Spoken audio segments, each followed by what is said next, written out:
sweet like a buttercup. You're a Barbie doll. Show them all what I'm made of. Strut down the hall.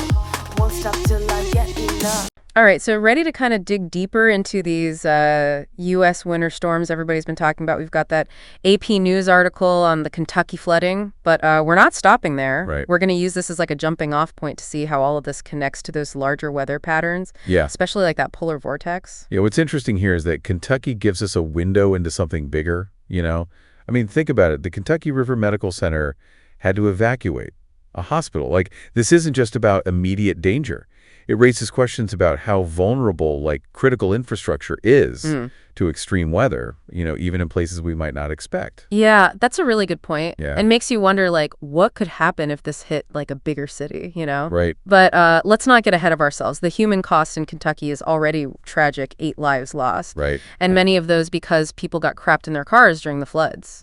Yeah, those cases are especially heartbreaking because it often involves split-second decisions. You're in your car, the water's rising. Yeah. And it's tough to know whether to stay put or try to get out. It really highlights the need for clear guidance from authorities during these events. Yeah. Almost like if water reaches this level, do this. That's true. Having that kind of practical information, readily available could make a huge difference. For sure. But it wasn't just Kentucky that was hit hard, right? Right.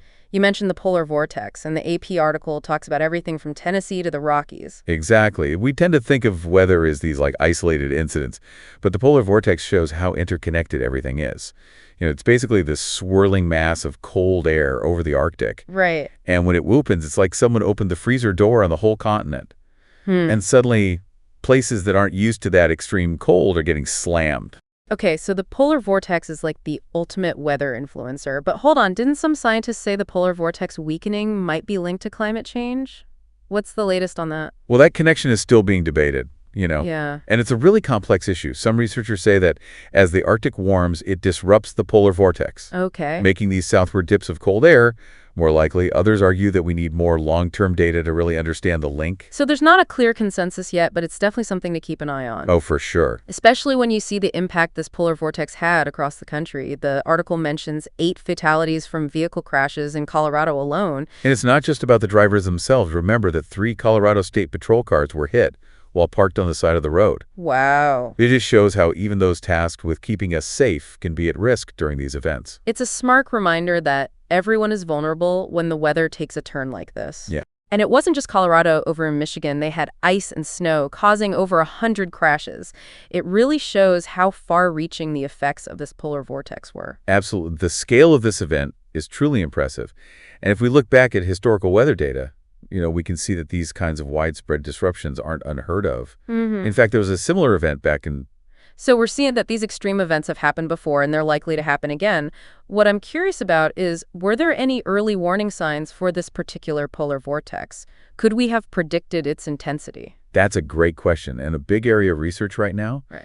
Meteorologists are getting better at forecasting these events, but there's still a lot of uncertainty. Think of it like predicting an earthquake. We know the fault lines, but pinpointing the exact time and magnitude is a huge challenge. So some level of unpredictability is unavoidable. But knowing that this polar vortex wasn't a total surprise, what kind of lessons can we take away from this, especially in terms of preparedness? Well, one thing this event really highlights is the need for what's called layered resilience. Okay. It's not just about having emergency supplies at home. Right. It's about our infrastructure, communication systems, healthcare facilities. Yeah. Everything needs to be able to withstand these shocks. Layered resilience. I like that term. It makes it clear that this isn't just about individual responsibility. It's about community-wide planning and preparation. Precisely. And it's about learning from each event. Remember that levee failure in Tennessee? Yeah. That forced evacuations in a town of about 300 people. Analyzing what went wrong there can help us improve levee design and maintenance in other areas. Yeah, it's like each of these events gives us a chance to kind of stress test our systems and find the weak points. But I keep coming back to those individual stories in the AP article, especially the rescues. Over 1,000 people rescued across Kentucky. It's incredible. It really speaks to the human capacity for compassion and courage, doesn't it? Yeah. Those first responders and everyday people putting themselves at risk to help others. It's a powerful reminder that even in the midst of chaos, there's a lot of good out there. Absolutely. And it brings up an important point. What can we as individuals do to be better prepared for these kinds of events? Aside from the usual advice about emergency kits and communication plans, Right. One of the most important things is simply staying informed. Okay. Pay attention to weather forecasts, understand the risks specific to your area, and know where to get reliable information during an emergency. That makes sense. Knowledge is power, especially when it comes to weather. But even with all the preparation in the world, some things are beyond our control, like those avalanche warnings the article mentions from Colorado all the way to Washington State. Yeah, those avalanche warnings are a great example of how this domino effect plays out. You have the polar vortex disrupting weather patterns, leading to heavy snowfall, and suddenly you've got this heightened risk of avalanches in mountainous regions. It's a reminder that these events have cascading consequences and we need to be prepared for the unexpected.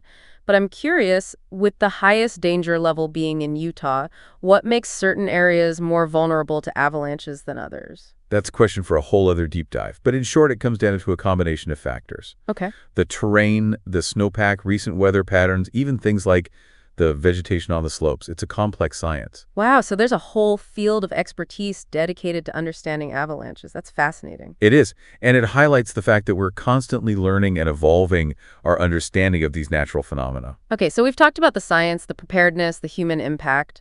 But I think what's really sticking with me from this whole conversation is the idea that weather events are rarely isolated incidents. They're part of this intricate web of interconnected systems, and understanding that web is key to navigating the future. I couldn't agree more.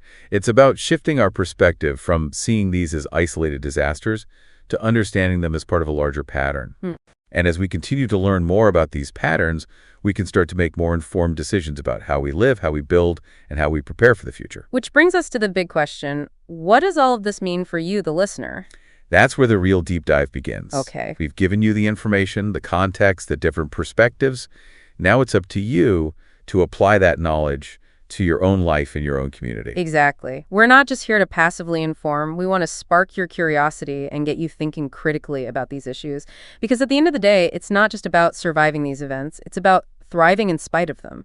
So we've gone from Kentucky to the Rockies, talked about everything from levee failures to avalanches, and even touched on the role of climate change. Where do we even go from here? I think the key takeaway from this whole deep dive is that we're all part of this complex, interconnected system. Yeah. What happens in the Arctic doesn't stay in the Arctic. Right. And what happens in Kentucky has ripple effects across the country.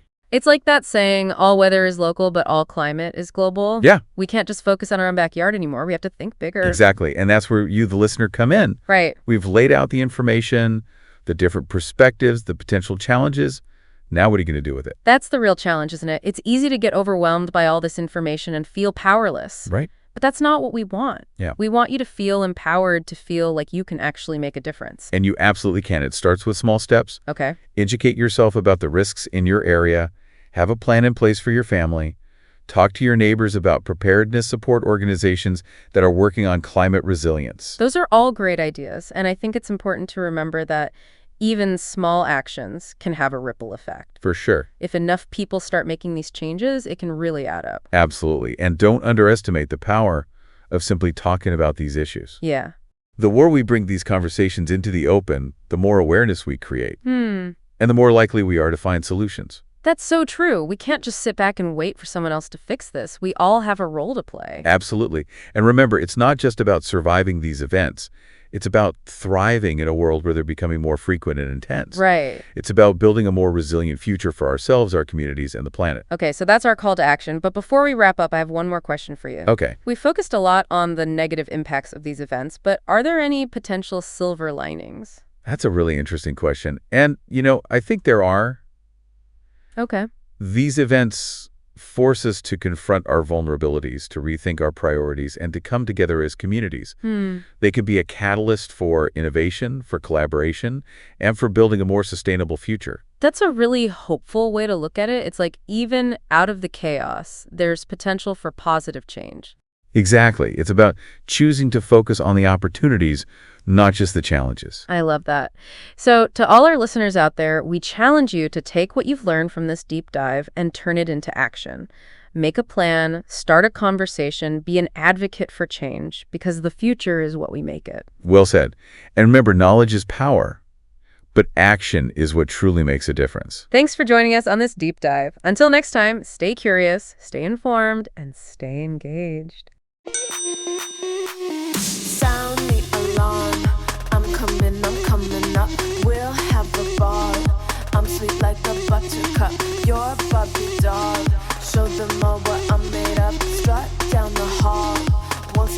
I get enough.